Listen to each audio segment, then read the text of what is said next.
नमस्कार दोस्तों इंडिया और यूएस के जो प्रेसिडेंट्स होते हैं उनका इलेक्शन प्रोसेस दोस्तों इलेक्टोरल कॉलेज से पूरा होता है। इलेक्टोरल कॉलेज के थ्रू ही दोनों को ही इलेक्ट किया जाता है। लेकिन दोस्तों जो इलेक्टोरल कॉलेज भारत का है और जो यूएस का इलेक्टोरल कॉलेज है उसमें बहुत ज्यादा डिफरेंस है। मतलब प्रेसिडेंट का इलेक्शन तो इलेक्टोरल कॉलेज से होता है, लेकिन हमारे प्रेसिडेंट के इलेक्शन में और उनके प्रेसिडेंट के इलेक्शन में बहुत ज्यादा डिफरेंसेस है। उन डिफरेंसेस को समझना होगा दोस्तों कि किस प्रकार से हमारे देश में प्रेसिडेंट्स के इलेक्शंस होते हैं। सबसे पहले यूएस प्रेसिडेंट को समझ लेते हैं। दोस्तों यूएस में जो प्रेसिडेंशियल इलेक्शन में इलेक्टोरल कॉलेज बनता है उसमें डायरेक्ट पॉपुलर वोट लोगों का प्रेसिडेंट को नहीं मिलता। मतलब लोग जो हैं वो प्रेसिडेंट के लिए डायरेक्टली वोट नहीं करते।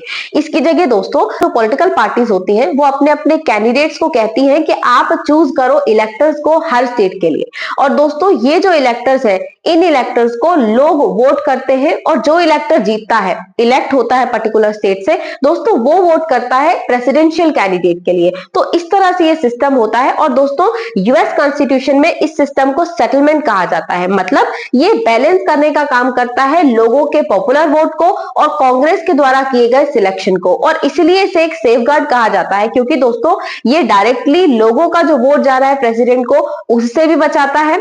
और दोस्तों किसी भी प्रकार के एग्जीक्यूटिव अथॉरिटी कंट्रोल ना कर ले इलेक्शन को उससे भी बचाता है। मतलब किसी इंटरमीडिएरी बॉडी के थ्रू इलेक्शंस कंट्रोल ना हो जाए और एग्जीक्यूटिव पावर इलेक्शंस पर हावी ना हो जाए उससे भी बचाता है। जिस प्रकार से दोस्तों भारत में इलेक्शन कमीशन पर भी कई सारे आरोप लगते हैं। तो ये दोस्तों एक सेफगार्ड के तौर पर देखा जाता है, इसलिए इसे सेटलमेंट भी कहते हैं।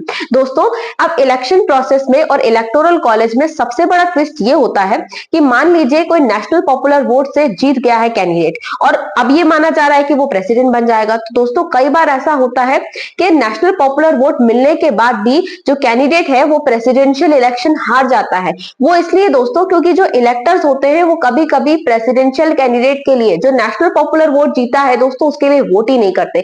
अब आप सोच रहे होंगे कि ये सिस्टम है, होगी ये सोच, लेकिन क्या ये सच में इंप्लीमेंट होती है कि इस प्रकार से कोई नेशनल पॉपुलर वोट जीतने के बाद हार जाए?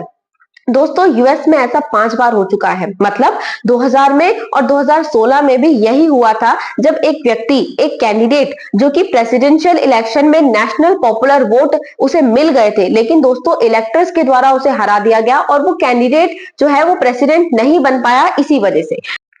अब दोस्तों इसके लिए जो कंपोजिशन होता है मेंबर्स का, इलेक्टोरल मेंबर्स का, वो 538 होता है। और दोस्तों एक पर्टिकुलर कैंडिडेट को प्रेसिडेंशियल इलेक्शन जीतने के लिए 270 इलेक्टोरल वोट्स मेजोरिटी में चाहिए होते हैं अगर उसे प्रेसिडेंशियल कैंडिडेट बनना है तो। अब दोस्तों इंडिया के प्रेसिडेंट का इलेक्शन सिस्टम कैसा होता है वो समझ लेते हैं और उसमें आपको डिफरेंस बिल्कुल क्लियरली समझ में आ जाएगा।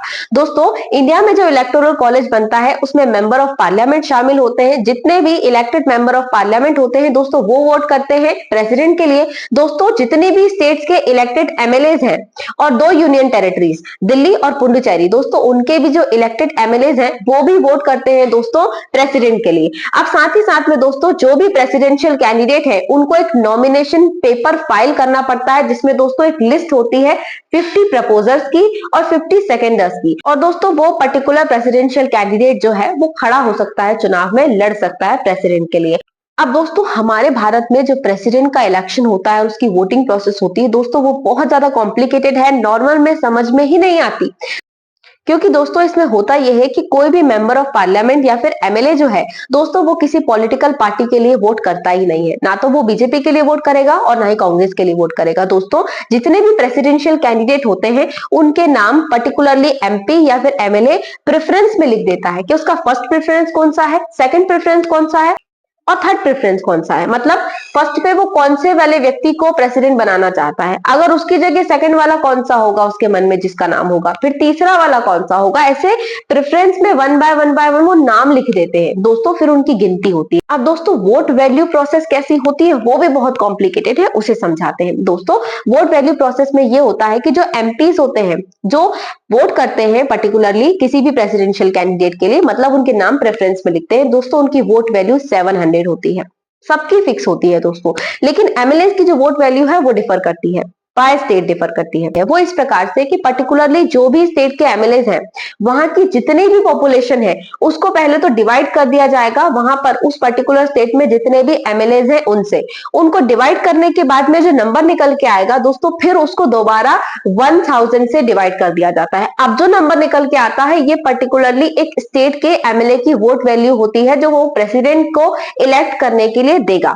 अब दोस्तों इसी प्रकार से हर स्टेट में पॉपुलेशन अलग अलग होती है, एमएलए का नंबर अलग अलग होता है और इसलिए हर पर्टिकुलर स्टेट के जो एमएलए है उनकी वोट वैल्यू भी अलग अलग होती है। और दोस्तों सबसे हाईएस्ट वोट वैल्यू है उत्तर प्रदेश के एमएलए की 208।